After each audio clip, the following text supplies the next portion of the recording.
Magandang araw po sa ating lahat. Tuloy natin discussion natin sa subject na ito, no? Again, logic, theories, and techniques. So, pasok na tayo sa next topic natin. Ito ay mula sa ilalim ng logical concepts, propositions, and declarative sentences. Ano ang pagkakaiba nito?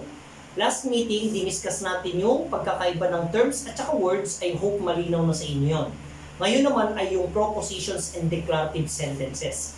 Again, gaya ng sinabi natin, no, sa mga grammarians, no, English, German, Filipino, Spanish, yung mga grammarians na yon, okay, dahil nasa natural language sila, okay, parehas lang or synonymous lang.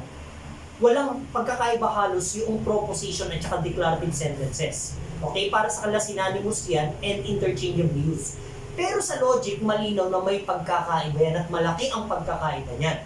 Hindi lang basta gano'n na sabihin synonymous yan. Although synonymous din yan, ayon sa mga logicians, pero kaya siya synonymous, may pagkakaparehas lang, pero magkaiba pa rin yan. At lilinawin niya ng logic. At yan yung tatalakayin natin ngayon. Okay, so now, para, gusto kong kunin sa yung tatalakayin natin na ito, no, yung paglilinaw ng proposition at saka declarative sentence, kunin natin dito sa aklat ni Irving Copy, no? Mula sa page, ano bang page ito? Okay, kaya ko babanggitin sa inyo yung book na pagkukunan ko kasi para sa intellectual honesty. Okay, para hindi ko naman maklaim yung kaalaman na ito na parang ako nakadiscover o nakaisip, no? Again, hindi ako logicians, no? Hindi pa ako logician. Okay, logic teacher lang ako. Okay, pero hindi pa ako logician para masabing makapagmay-ari ng pagkakadiscovery ng mga mga may kinalaman sa logic, no? Okay, so sa page 2 ng Irving Copy, ayan, papakita ko sa inyo.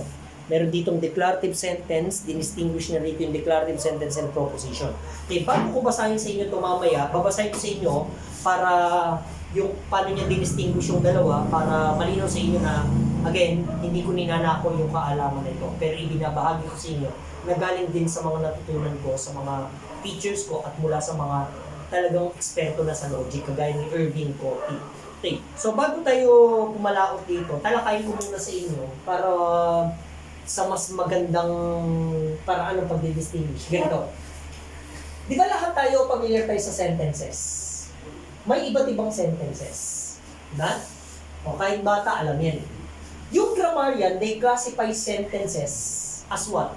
As declarative sentences, imperative sentence, interrogative, and exclamatory. This is how the grammarians classify sentences. Tama?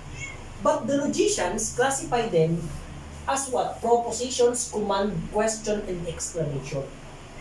Kaya? Okay, kaya ganito yan, no? Pwede nating sabihin na lahat ng propositions ay sentences, pero hindi lahat ng sentences ay propositions. Kasi lahat ng propositions, kaya siya sentences, kasi lahat ng propositions ay declarative. Okay? At lahat ng declarative ay proposition. Okay? Malinaw po? Okay, malinaw? Okay. Pero hindi lahat ng sentences ay declarative. Mayroong imperative, may interrogative, may exclamatory. Ganon din sa logician, no? Okay, mayroong proposition, command, question, exclamation. Kaya, ganito, salit na sabihin ng logician, i-classify niya, kagaya ng pagka-classify ng grammarian in this way, ganito niya kinaklasify yung sentences.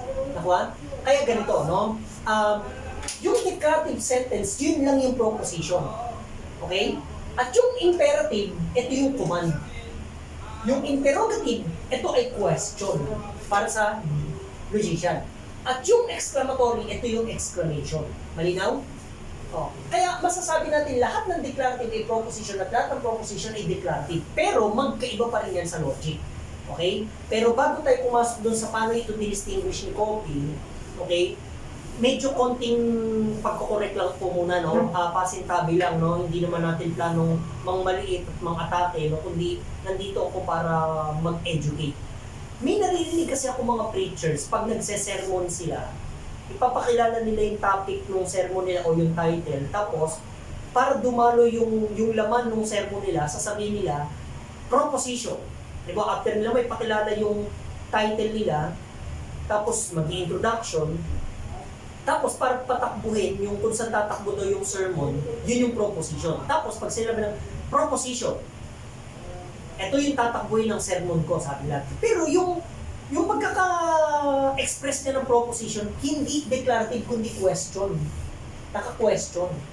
Ano ba, kagaya nung naririnig ko, ang topic niya, ano ba, pananampalataya o kaligtasan. Tapos sabi niya, proposition. Paano maligtas ang tao? Diba question yon? Hindi proposition yun, pero sinasabi nila proposition daw yun. Then ang proposition daw, dito tumatakbo yung sermon. Okay? Siguro pwede kong sabihin, okay, ang proposition yung tatakbuhin ng sermon, pero hindi siya naka-express into question. Kundi dapat naka-express siya into a declarative sentence. Dahil kasi, ang proposition ay declarative, hindi siya imperative, hindi siya interrogative, hindi siya command, hindi siya question, at hindi siya exclamatory. So, pagkukorek lang po, no? Sana ganun, maging sensitive tayo dyan kasi marami sa mga galing sa church na naririnig ng mga bata, ng mga estudyante, dinadala sa school, tapos ini-insist nila. Diba? So, sana medyo ingat din tayo, no? So, again, hindi ko planong mga atake, lalo na ng religion, kundi gusto ko mag-correct para pare-pareho tayo makinabang doon sa kaalaman na ma-share natin sa bawat isa. Again, propositions are declarative sentences, hindi siya question, hindi siya command, hindi siya interrogative. Okay, tuloy tayo. Ngayon ang tanong, kung ang proposition pala ay declarative, no, na ganun lang yung pag-classify ng logician, edi walang pinagkaiba, meron pa rin, may pagkakaiba. At lilinawin nga yan ng logic, na para sa mga grammarians, iisa lang yung declarative sentence at saka proposition. Dahil nga, lahat ng declarative sentences ay propositions, lahat ng propositions ay declarative sentences. Okay, now, so anong pagkakaiba niya? Okay, maglatag muna tayo ng mga sentences. Sabi ko, sabihin na natin, lagay ko rito Sabi ko, sabihin natin, Peter is a Christian. Nababasa ba? Okay. Tapos sabihin natin, Rizal is a Filipino. Okay? Tapos sabihin natin, Philippines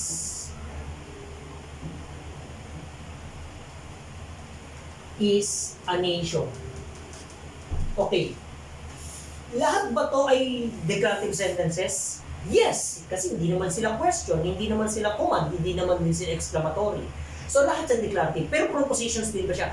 Yes, propositions sila. O anong pinagkaiba? Okay.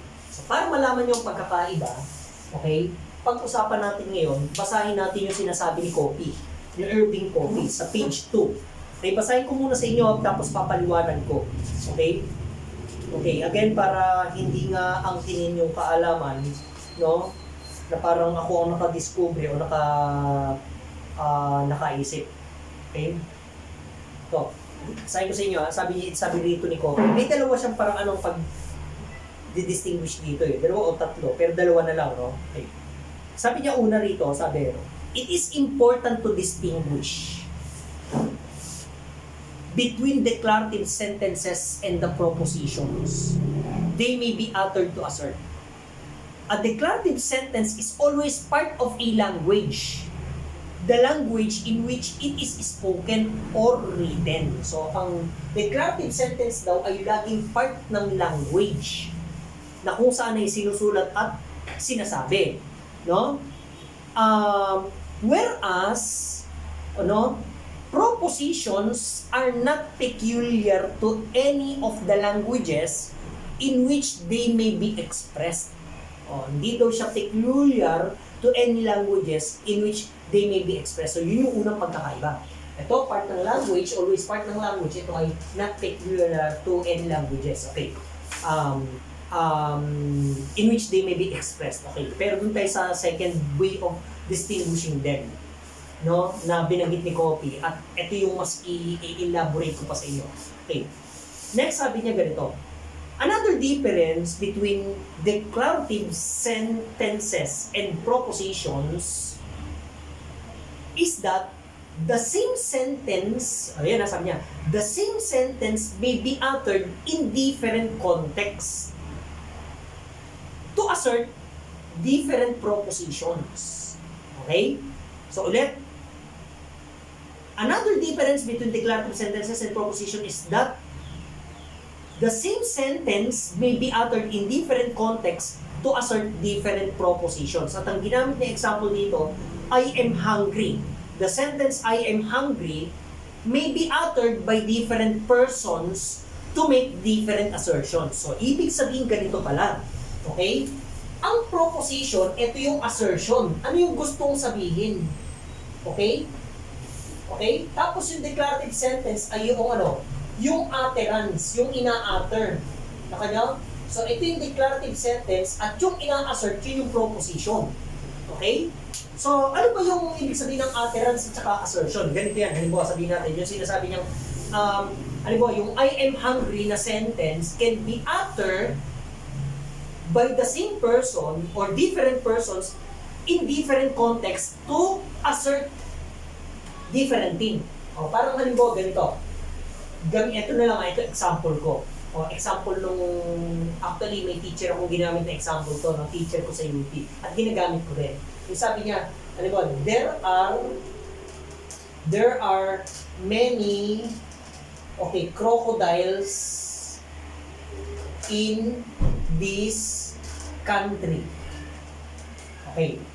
So, ang tanong, sentence ba yan? Declarative sentence? Yes, declarative yan. Hindi naman question yan. Hindi naman command yan, hindi naman ano yan, di ba? So, declarative siya. Proposition din ba? Yes.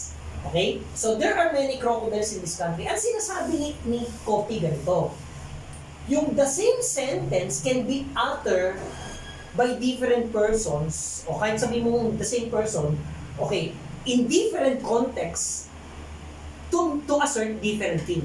Okay, halimbawa ito. I-utter ito halimbawa ng isang nagtatrabaho sa zoo.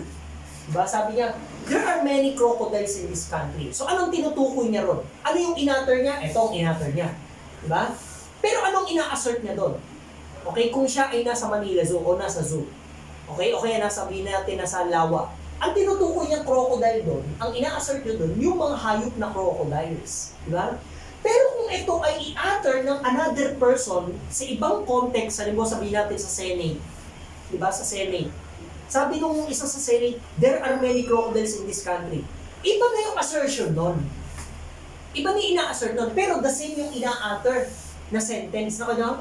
Kaya ngayon, yung declarative sentences, the same declarative sentence, sabi ni Copy, can be uttered, no, by different persons, okay, in different contexts to assert different things. Kaya ano ngayon yung proposition? Yung proposition ay kung ano yung gustong i-assert nung declarative sentence, yun yung proposition. Yung utterance, yun yung declarative.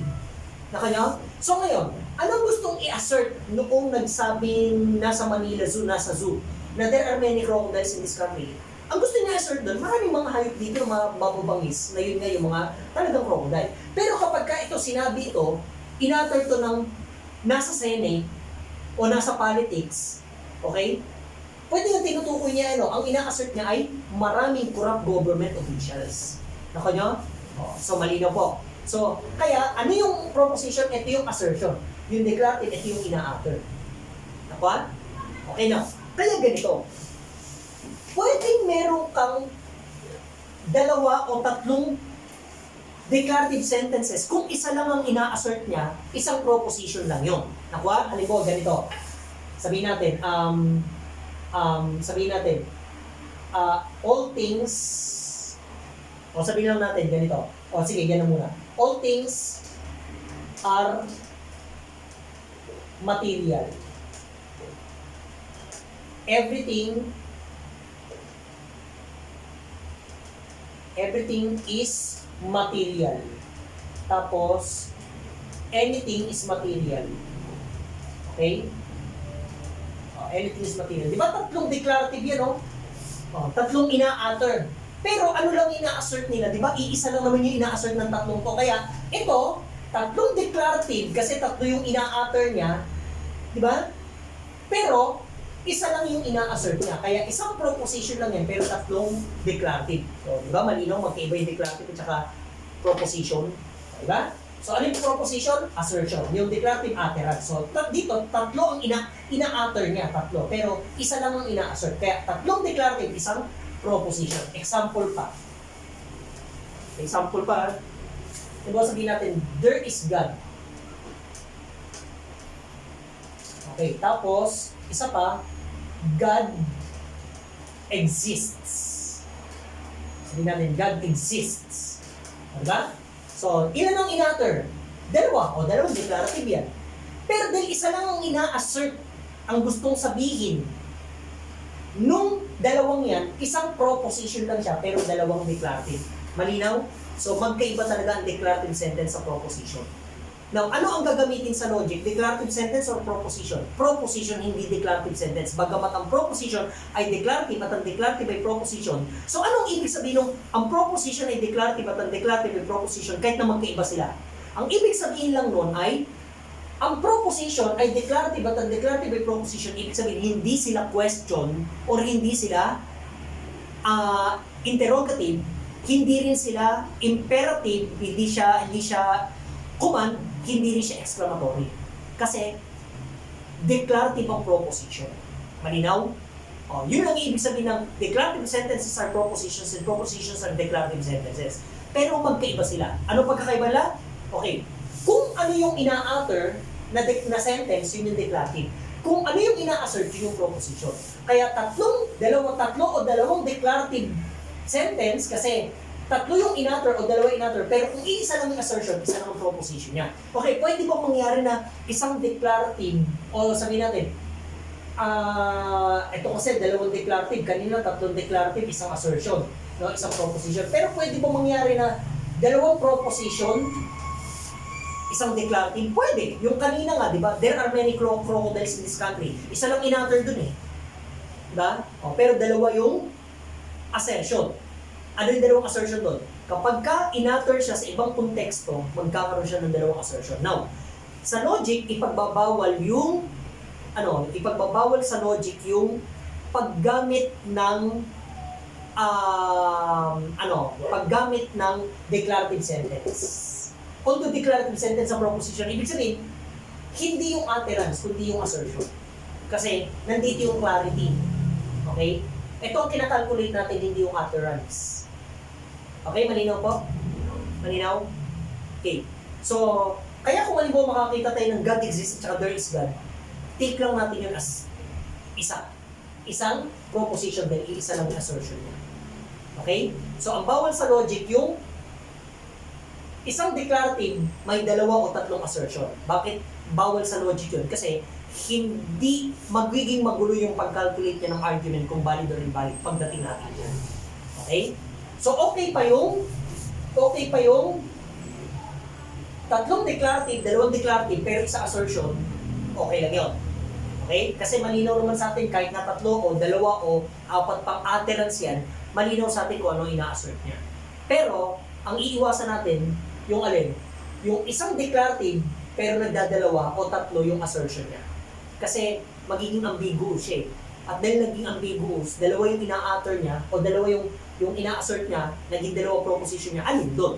Eh, ang kinakalculate natin yung proposition, hindi yung declarative.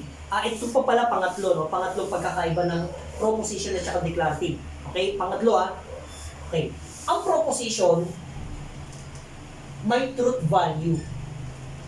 Ano yung truth value? Ibig sabihin, either true siya or false. Okay? Ang declarative sentence, wala. Okay? Bakit walang truthfulness?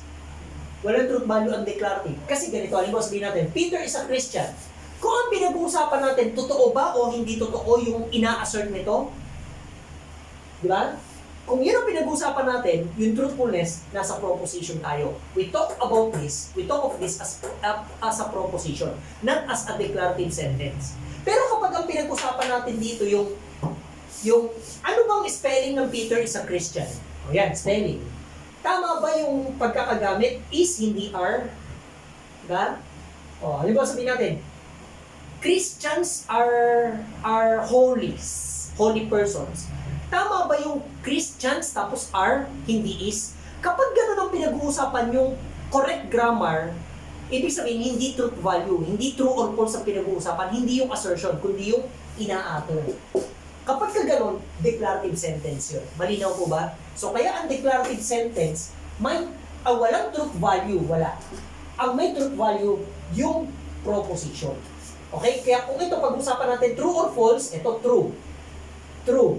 True din. Okay? So, dahil truthfulness yung pinag-usapan natin, tsaka falsity, truth value, propositions yan. Pero kapag ang pinag-usapan natin dyan yung grammatical aspect, walang kinalaman sa truth value. Yun ay declarative sentence. Okay, malinaw? Okay. So kaya, ano ang basic notion? Ano ang basic notion ng proposition? A proposition is either true or false and cannot be both true and false and cannot be neither true nor false. Okay? So either true or false lang siya. Although maaari may magsabi sa inyo, merong statement or proposition na both true and false. O, saka na yun saka na yun. Merong problemang ganun sa logical theory, saka na lang. Okay? Pag-usapan din natin yan. Basta ganito, ang basic notion ng proposition ay either true or false. It cannot be,